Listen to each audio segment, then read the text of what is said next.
வணக்கம், welcome to English கற்றுக்கலாம் channel.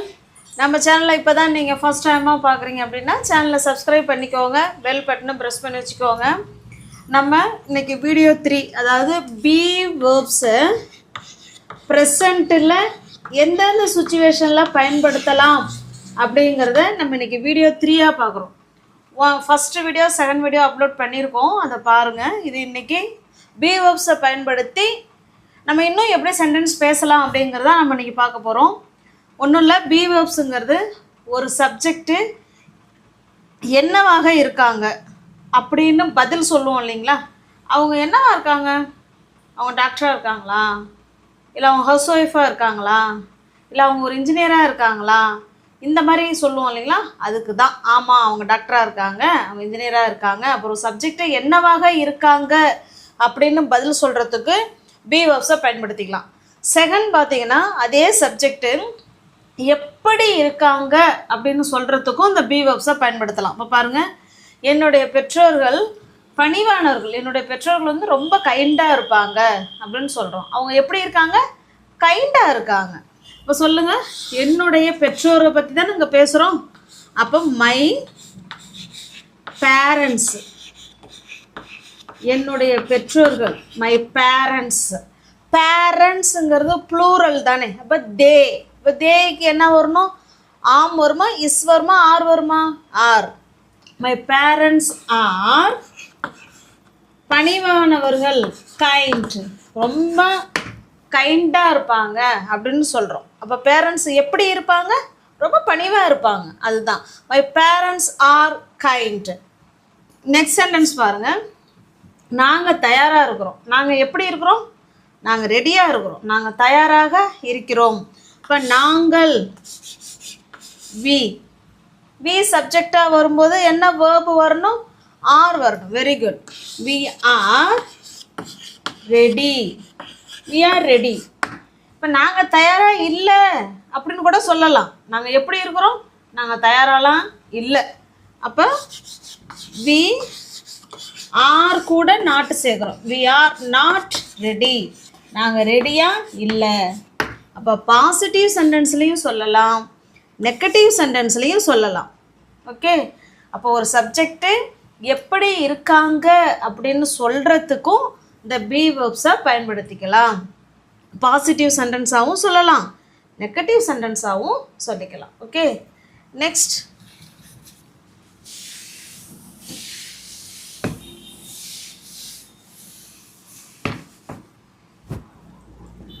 Next பாருங்க, நான் எழுதிடுறேன்.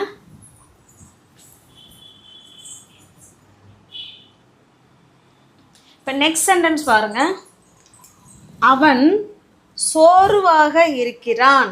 அவன் எப்படி இருக்கிறான்? சோர்வாக இருக்கிறான். இப்போ பாருங்க, ஹீ. ஏன்னா நான் தமிழில் எழுதி அதை சொல்கிறதுக்கு வீடியோ ரொம்ப லென்த்தாக போகும். அதனால் இந்த மாதிரி எழுதி வச்சுக்கிட்டா வீடியோ வந்து கொஞ்சம் ஷார்ட் அண்ட் ஸ்வீட்டாக கிடைக்கும். ஓகேவா? அதனால தான் எழுதி வச்சுக்கிட்டேன். அவன் சோர்வாக இருக்கிறான். அவனுக்கு என்னங்க இங்கிலீஷில்? ஹீ. இப்போ ஹீ வந்தால் இஸ் வருமா, ஆம் வருமா, ஆர் வருமா? He is. Very good. சப்ஜெக்டுக்கு அடுத்தது கட்டாயமாக வேர்பு போடணும். இதுதான் பி வேர்ப்ஸு. எப்படி இருக்காங்க? அவன் சோர்வாக இருக்கான். He is tired. He is tired. அவன் டயர்டாக இருக்கிறான் அப்படின்னு சொல்கிறோம். அவன் எப்படி இருக்கிறான்? அவன் டயர்டாக இருக்கானா? இல்லையே, அவன் டயர்டாலாம் இல்லையே. அப்போ இதை நெகட்டிவ் சென்டென்ஸில் சொல்லணும்னா ஹீ இஸ் நாட் டயர்டு. அவன் டயர்டு இல்லையே அப்படின்னு சொல்லலாம். ஓகே, இப்போ பாசிட்டிவ் சென்டென்ஸும் பயன்படுத்திக்கலாம், நெகட்டிவ் சென்டென்ஸும் பயன்படுத்தலாம். இஸ்ஸும் நாட்டும் சேர்ந்து இஸ்இன்ட் அப்படி கூட சொல்லலாம். ஓகே, கன்ட்ராக்ஷன் ஃபார்மில் இஸ்இன்ட் சொல்லலாம். அடுத்தது பாருங்கள், அவன் உயரமாகவும் நல்ல ஸ்ட்ராங்காக, நல்ல வலிமையாகவும் இருக்கிறான். அவன் எப்படி இருக்கிறான்? உயரமாக இருக்கான், நல்லா ஸ்ட்ராங்காக இருக்கிறான் அப்படின்னு சொல்ல போகிறோம். பாருங்கள், ஹீ சப்ஜெக்ட் என்ன வரும்? ஹீ சப்ஜெக்டாக வந்தால் is. Very good. He is உயரமாக தானே. இப்போ டால், ஹீ இஸ் டால். அவன் உயரமாக இருக்கிறான். வலிமையாகவும், அண்டு இடையில என்ன சேர்க்கணும்? அண்டு. வலிமையாக அப்படின்னா strong. He is tall and strong. Okay, அவன் வலிமையாகவும் இருக்கான், அதே சமயத்தில் உயரமாகவும் இருக்கான். உயரம் வலிமை ரெண்டையும் இணைக்கிறது தான் and. He is doll and strong. Okay, next பார்க்கலாம்.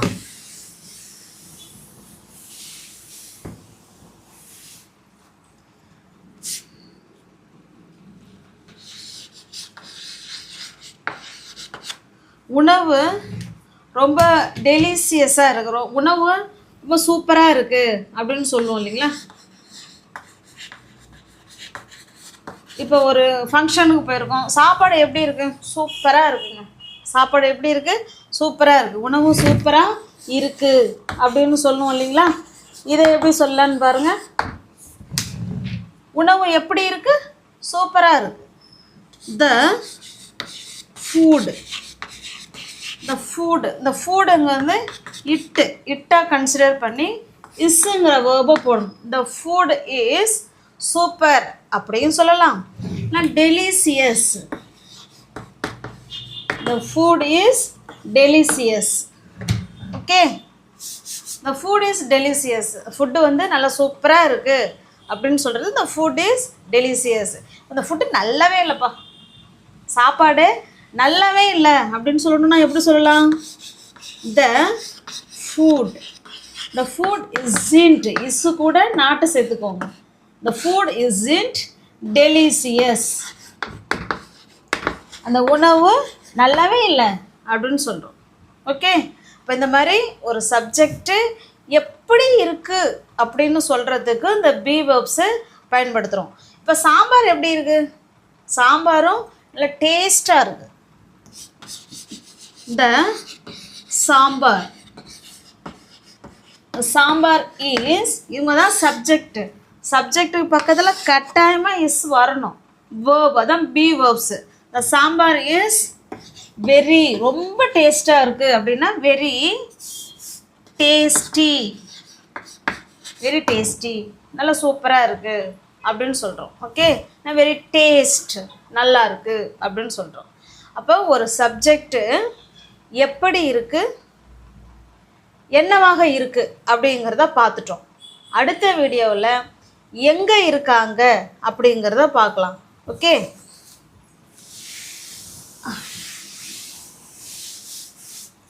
இப்போ பாருங்கள், இன்னைக்கு வெயிலாக இருக்குது. இன்னைக்கு எப்படி இருக்குது? வெயிலாக இருக்குன்னு சொல்ல போகிறோம். இன்று பேச்சு வாக்கில் நம்ம அப்படி தானே சொல்லுவோம், இன்னைக்கு வெயிலாக இருக்குது அப்படின்னு சொல்லுவோம். தூய தமிழில் சொல்லணும்னா என்ன சொல்லுவோம்? இன்று வெப்பமாக இருக்கிறது அப்படி தானே சொல்லுவோம். இப்போ இன்னைக்கு வெயில் தான் சொல்கிறோம். ஓகே, அப்போ என்ன சொல்லலாம்? டுடே, இன்னைக்கு, டுடே, டுடே சப்ஜெக்டு, அது கூட இஸ், டுடே இஸ், இன்னைக்கு இருக்குது. என்ன இருக்குது? வெயிலாக இருக்குது. இப்போ ஹாட், டுடே இஸ் ஹாட் அப்படின்னா இன்னைக்கு வெயிலாக இருக்குது அப்படின்னு சொல்கிறோம். இன்னைக்கு வெயிலாம் இல்லையே அப்படின்னு சொன்னால் இதே நெகட்டிவ் ஃபார்மில் எப்படி சொல்லலாம்? டுடே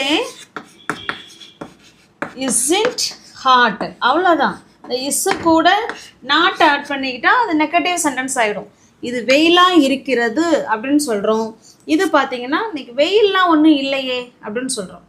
இன்றைக்கி நல்லா கோல்டாக இருக்குது, நல்லா ஜில்லுன்னு இருக்குது அப்படின்னு சொல்லணுன்னா இந்த ஹாட்டுக்கு பக்கத்தில் இதை எடுத்துகிட்டு கோல்ட், இன்றைக்கி ரொம்ப குளிராக இருக்குது. Today is cold.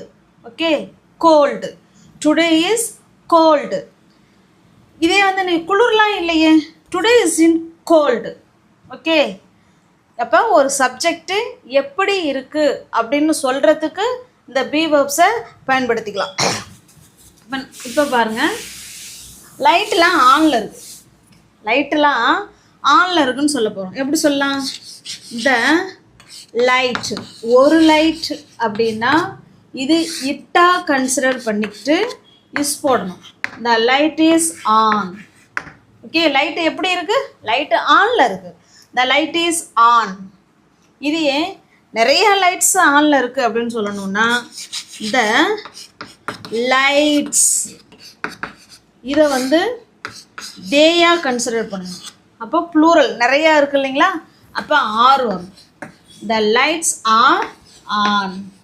ஓகே, இப்போ இந்த மாதிரி பி வெர்ப்ஸை எப்படி இருக்காங்க, என்னவாக இருக்கிறாங்க அப்படிங்கிற வீடியோஸை ரொம்ப டீட்டெயில்டாக பார்த்துட்டோம். நெக்ஸ்ட் வீடியோவில் ஒரு சப்ஜெக்ட்டு எங்கே இருக்காங்க அப்படிங்கிற வீடியோவை நெக்ஸ்ட் இதில் பார்க்கலாம். Okay, thank you.